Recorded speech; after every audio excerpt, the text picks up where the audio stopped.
Nicholas Latifi. His arrival in Formula One was inevitable long before he ever stepped into a Williams cockpit. His father, Michael Latifi, wasn't just wealthy. He was a billionaire investor who bought a stake in McLaren through his company Sofina Foods. That financial reach translated into influence. For years in junior categories, Nicholas was surrounded by backing few others could match. Testing sessions, simulator days, private coaching. He had every resource a young driver could ask for. When Williams needed funding in 2020, Latifi's name wasn't just on the shortlist. It was at the top. Sofina logos covered the car, and Nicholas got the seat. On paper, it looked like a win-win. Williams got survival money, and Latifi got to fulfill his F1 dream. But Formula One doesn't measure dreams. It measures pace. And once the lights went out, the stopwatch drew sharp lines. Against George Russell, Latifi was exposed. Russell dragged the car into Q2 on sheer grit, sometimes fighting for points that seemed impossible.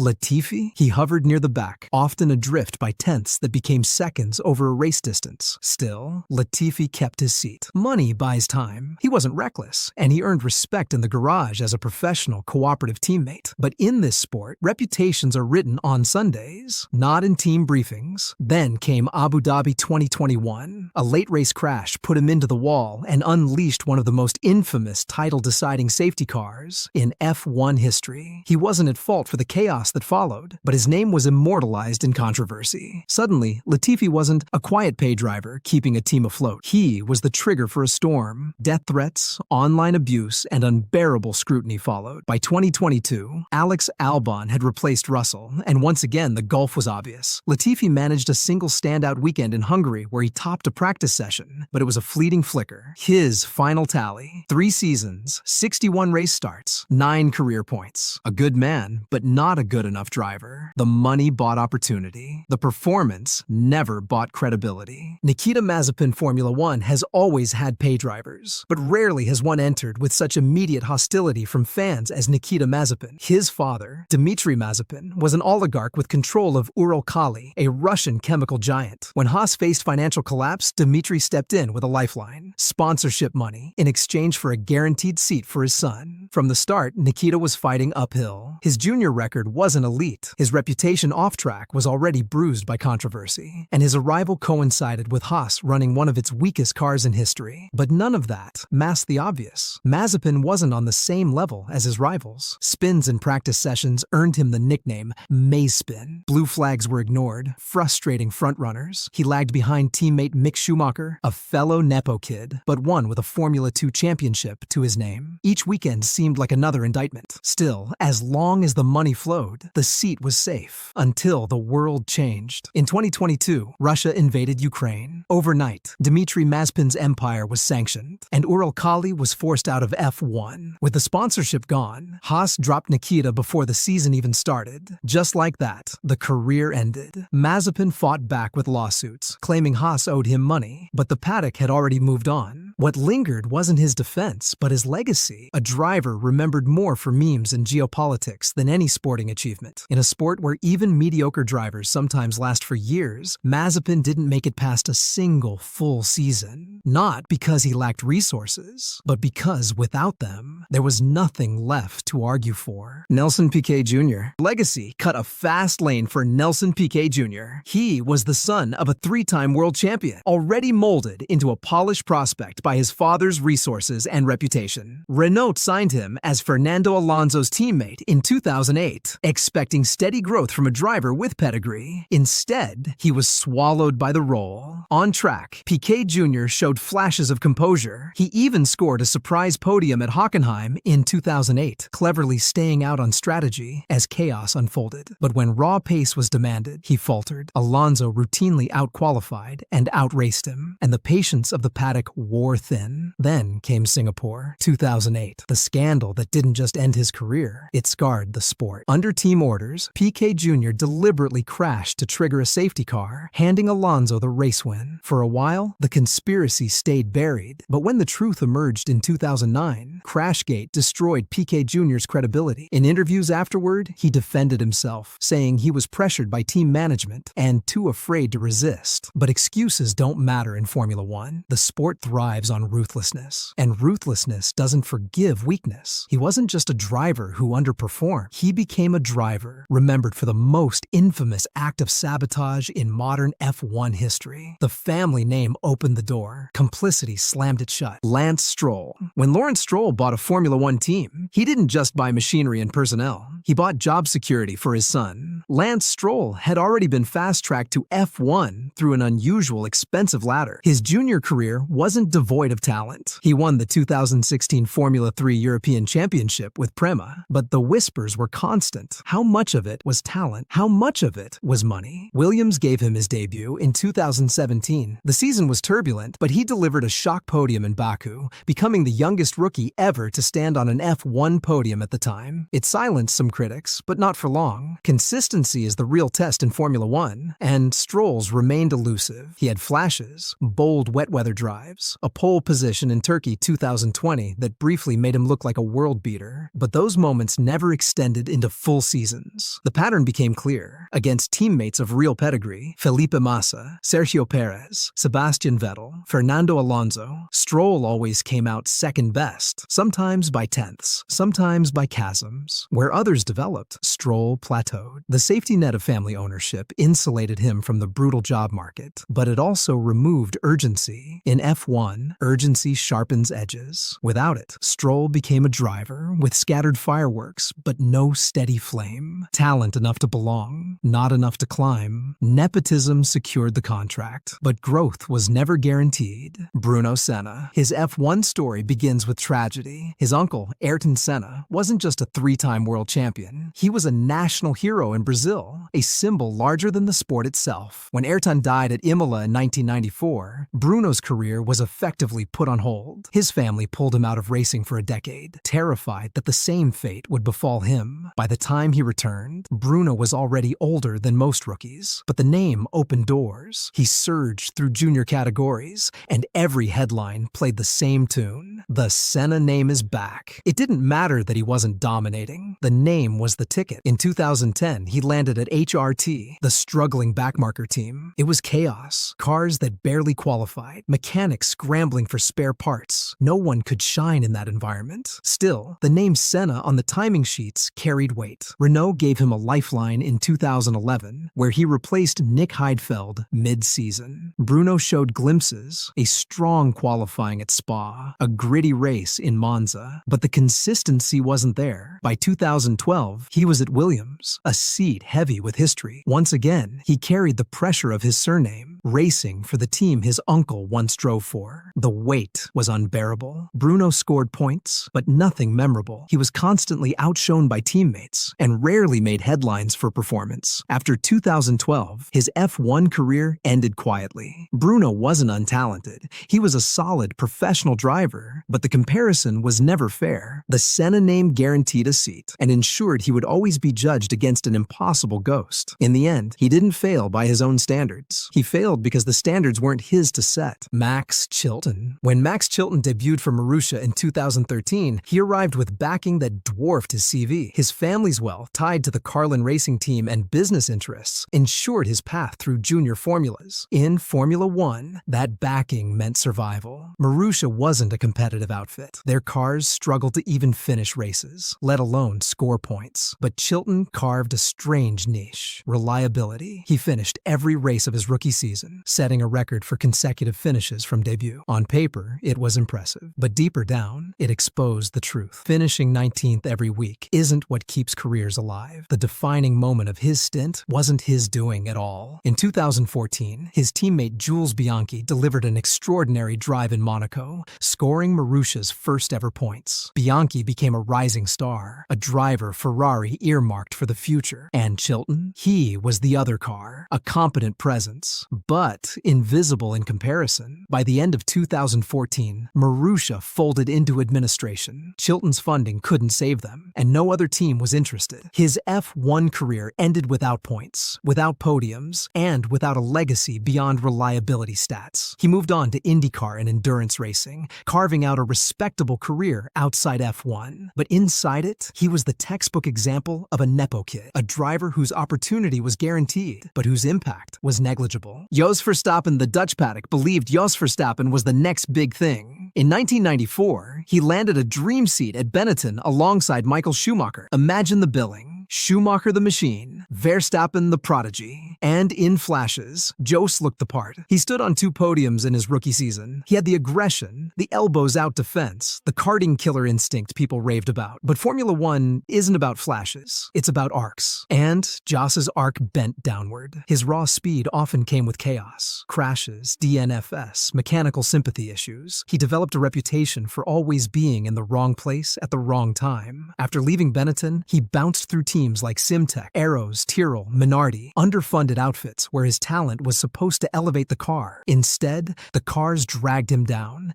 and his errors dragged him further. Here's where the Nepo angle matters. Jos wasn't a billionaire's son, but he was insulated by market politics. He was the Dutch face F1 wanted to keep around. His connections in the Benetton Red Bull orbit gave him more chances than most drivers with similar stats. He clocked 106 race starts with 2 podiums, but never won and never reached the consistency the hype demanded. Today, he's remembered less for what he did, and more for who his son became. Max Verstappen eclipsed Jos by miles, rewriting the family name as one of F1's greatest dynasties. But Jos, by the standards of this title, a hyped talent who overstayed on access more than results, he fits. His podiums tease a career that never happened, a plateau masquerading as potential. Sebastien Bourdais, his case is unusual, but it belongs here. He wasn't born into racing money, but his entire entry to F1 was paved by legacy leverage. He was the 4-time champ car champion. The French Federation pushed him as a national hope, and Red Bull bought into the story. Toro Rosso signed him in 2008, and suddenly he was a rookie with the resume of a veteran. The timing couldn't have been worse. Sitting alongside Sebastian Vettel, Bourdais was instantly compared to a generational talent. Where Vettel conjured Monza 2008 into one of the greatest underdog wins in history, Bourdais struggled to even keep the car in the points. His feedback was sharp, his work ethic serious, but the stopwatch showed an uncomfortable gap every Saturday. In 2009, Toro Rosso's patience ended. Bourdais was released mid-season, replaced by Jaime Alguersuari. For someone with his pedigree, it was a brutal come-down. Red Bull had given him the platform, French sponsors had written the checks, but the lap times left no defense. Back in America, Bourdais returned to winning ways, proving that he wasn't slow, just that Formula One's machinery, timing, and politics didn't line up for him. But that doesn't matter to the F1 record books. There, he's remembered as the champ car king who couldn't translate across the ocean, a man whose opportunity came wrapped in legacy and vanished in silence. Pedro Diniz, his father, owned Brazil's largest supermarket chain. That chain's money funded his rise from Formula 3000 to 6 full seasons in Formula One. For smaller teams like Fordy and Ligier, Diniz was oxygen. His sponsorship kept the lights on, kept mechanics paid, kept the cars on the grid. Critics dismissed him as a pure pay driver, and to some extent, they were right. Diniz's presence was always tied to money, every contract bundled with sponsorship. But to his credit, he wasn't a reckless liability. He learned, he improved. By the time he drove for Sauber in the late 1990s, he was considered competent. But competence is not the same as excellence. He never scored a podium. He never defined a weekend. The stopwatch rarely showed anything beyond the midfield. And even in chaotic races, he couldn't break through. In an era where pay drivers often embarrassed themselves, Diniz did not. But he also never made anyone believe he deserved to stay on merit alone. His career ended in 2000, and he pivoted to business and motorsport investments. History's judgment is clear. His family's wealth bought him opportunity, but it never bought him distinction. In F1 terms, he existed, and existing isn't enough. Christian Fittipaldi. When you carry the name Fittipaldi, expectations are unfair from the moment you arrive. Christian wasn't just anyone. He was the nephew of Emerson Fittipaldi, a double world champion and one of Brazil's greatest. The surname opened doors. Minardi gave him a start in 1992, and by 1993, he was paired with Pierluigi Martini in a car that had no business fighting the midfield. Christian had moments. His racecraft was neat. His adaptability shone in mixed conditions, but he was never spectacular. The one time fans really noticed him was Monza 93, and not for a highlight. On the final lap, Fittipaldi tangled with Martini, launching his Minardi into a 360-degree backflip before miraculously landing and finishing the race. A viral clip before viral even existed. But that was spectacle, not success. After moving to footwear Tio Arrows in 1994, the story didn't change. He was competent, he was professional, but he was anonymous in the midfield. Sponsors expected a Brazilian star. What they got was a steady pair of hands that never climbed higher than 6th place. And in F1, 6th is a consolation, not a legacy. When Kart came calling, he left F1 won without hesitation. And in America, he actually thrived. Multiple podiums, a respected career. But in F1, the surname bought him a chance the lap times never justified. And when the results didn't match the heritage, the door closed for good. Giovanni Lavaggi, few drivers in F1 history embody the phrase out of his depth like Giovanni Lavaggi. Nicknamed Johnny Car Wash, a cruel twist on his surname, Lavaggi's career was entirely funded by family wealth. Minardi and Pacific, desperate for cash, gave him chances in the mid-1990s. What they got was a man consistently too slow to even qualify. In the brutal pre-qualifying era, failing to make the grid wasn't rare, but Lavaggi's gap was enormous, often seconds adrift of teammates in equally poor machinery. His driving wasn't dangerous, just painfully off the pace. Every weekend felt like an uphill battle where the mountain only grew steeper. Fans pitied him, journalists mocked him, engineers tolerated him because his money kept the team alive. But the stopwatch doesn't tolerate anyone. In an era where legends like Schumacher and Hill were pushing limits, Lavaggi was just trying to stay on the same lap. He became a cautionary tale, proof that nepotism can buy entry, but it can't buy speed. His F1 story ended as quietly as it began: a handful of starts, a mountain of DNQs, and a reputation as the archetype of the failed Nepo kid, Philippe Adams. In 1994, Lotus was already fading. The iconic green and yellow team that once carried Jim Clark and Ayrton Senna had become a shadow, struggling for sponsors and scraping together lineups. That's where Philippe Adams entered, a Belgian driver with solid junior results, but, more importantly, a father with the financial backing Lotus needed. His chance came late in the season. Adams was thrown into 2 Grand Prix weekends with a car that was already outdated, unreliable, and starved of development. That alone is a nightmare scenario. But in Formula One, no one cares about your machinery. The stopwatch is merciless. And Adams was off the pace by multiple seconds. He wasn't reckless. He wasn't dangerous. He wasn't even controversial. He was simply too slow to matter. In Monza and Estoril, the Lotus engineers gave him track time, but the lap charts told a story they couldn't ignore. When your teammate is already struggling and you're further back than that, there's no hiding place. Philippe Adams wasn't remembered for scandal, brilliance, or even a crash. He was remembered for nothing. Just 2 entries, no points, and an exit so quiet it felt like the sport had erased him before he'd even arrived. Formula One does that sometimes. It hands you the world's fastest microphone, and no one hears a word.